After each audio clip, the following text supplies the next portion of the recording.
Assalamu alaikum wa rahmatullahi wa barakatuh. Welcome to a new module of our course, Fiqh of Love.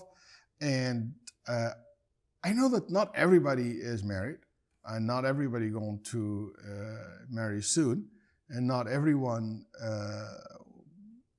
necessarily will be married. May Allah subhanahu wa ta'ala make every one of us be able to stay married. But the reality is there is people who will be single, and for a while they will be single.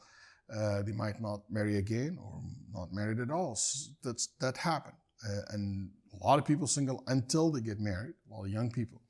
So this particular module is mainly to those people, but also to those who are married, because it talks about al-afaf. And al-afaf is a very interesting concept. Al-afaf comes from the word affa, which it means protection or purity. وَعَفَّ كَكَفَّ, when you abstain. So it's abstaining from any indecent words or actions. So al-afaf is abstaining from any indecent words, something verbal, or actions that you do. قَالَ مَعَاذَ اللَّهِ. طيب, he said, I seek the refuge of Allah from doing anything that is indecent, or doing something that it is haram, fahisha, indecency. And that's why Allah subhanahu wa ta'ala said, وَلْيَسْتَعْفِفِ الَّذِينَ لَا يَجِدُونَ نِكَاحًا. But let them who find not the means of marriage abstain from sexual relations, or abstain from indecency, abstain from zina, fornication. So al-afaf is abstaining from this indecency. It's to basically avoid any type of sexual relationship with opposite gender. And Nabi Sallallahu Alaihi Wasallam used to, but not only the fornication, but also much bigger than that, whatever can lead to fornications. And also abstaining from anything that's indecent verbally. And Nabi Sallallahu Alaihi Wasallam said, among his dua in every day and night, Sahih Muslim, Allahumma inni as'aluka al-huda. Oh Allah, I ask you to guide me, or guidance. I ask you for guidance. وَالتُّقَى, to have taqwa, to be God conscious. وَالْعَفَافِ, al-afaf, which is we talk about here. Yani Ya Rab, make me among those who always abstain from anything that is indecent. وَالْغِنَى, make me rich, make me self-sufficient, make me not in need of anyone. And Nabi Sallallahu Alaihi Wasallam said, وَمَنْ يَسْتَعْفِفْ يُعِفُّهُ اللَّهِ. Whoever seek afaf, Allah will provide it for him. Who seek from Allah to help him to stay and abstain from indecency, Allah will help him. And for Bukhari, Nabi Sallallahu Alaihi Wasallam said, those who get married, الناكح يريد العفاف, those who wants to get married. Why? Because they want to protect themselves, to stay pure.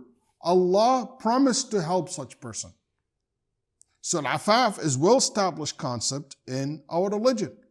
And unfortunately, it is a very foreign concept in our society today.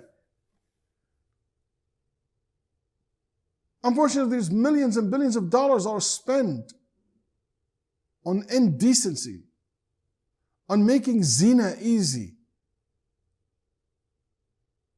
I remember in 2000, in one of the billboard, they have this very strange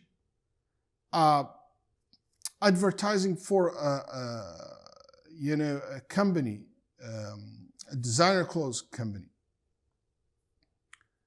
And this designer clothes company, they had a young girl who was wearing very shorts. And at that time, 2000, we still have we're much better than today, And there were like a whole campaign against this company. It's a very famous company, clothes company.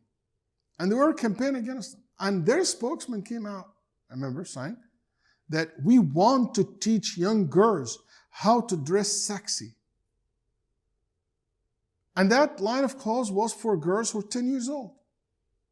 He wanted to teach 10 years old girls how to dress sexy. In 1990, The US government helped distributing 2 billion condoms in high schools across the country. I mean, how about abstaining? How about staying afif? Not to do haram. You know, in city like New York, they had, you know, an app where you can find a free condoms, just in case if you want to make zina. How easy this became and accessible zina become. Nasallahu salamat al-afiyah. May Allah protect us. I know it's hard.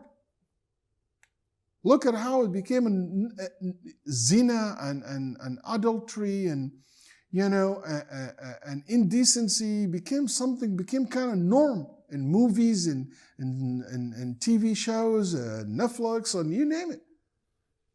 You know what will always be there? The story of Yusuf alayhi salam. وراودته التي هو في بيتها عن نفسه وغلقت الأبواب وقالت هيت لك قال معاذ الله إنه ربي أحسن مثواي إنه لا يفلح الظالمون. And she, in whose house he was, Yusuf alayhi salam, sought to seduce him. She closed the door and said, "Come, you. Come." He said, "I seek the refuge of Allah." A'udhu billah, something terrible, something terrifying, something bad. She's a beautiful, powerful woman, offering herself in the absence of everyone. Ma'adh Allah.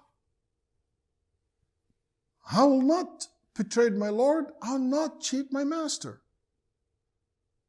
who has made good my residence. Indeed, wrongdoers will not succeed.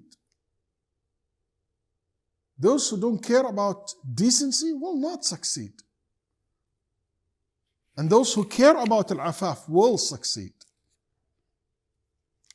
That's why, my brother and sister, this is a very important element. And by the way, it helps to get married. But if somebody doesn't care about it, well, if he married to 100 women, he will still be cheating.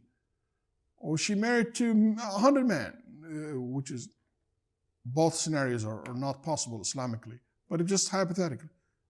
And she's not having afaf, she will cheat.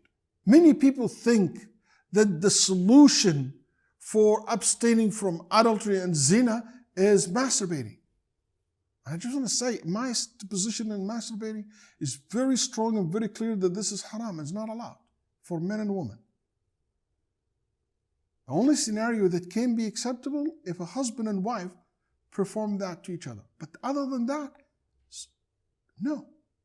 And it's not a solution. If anybody tells you that this is a solution to control your desire, no, it doesn't. The Prophet ﷺ, when a man said, "Ya Rasulullah, I'm going to fornicate, give me an accept," he did not, you know the advice that he gave him? He said, fast. He didn't go, relieve yourself. Allah subhanahu wa ta'ala said that your private part should be guarded from anything but your wife, your spouse, and your mulk al-yamin, as came in the verse. فَمَنِ ابْتَغَى وَرَاءَ, anyone wants beyond that, فَأُولَٰئِكَ هُمُ الْعَادُونَ. They're transgressors. That's why Shafi'i said this verse is clear evidence that it is haram.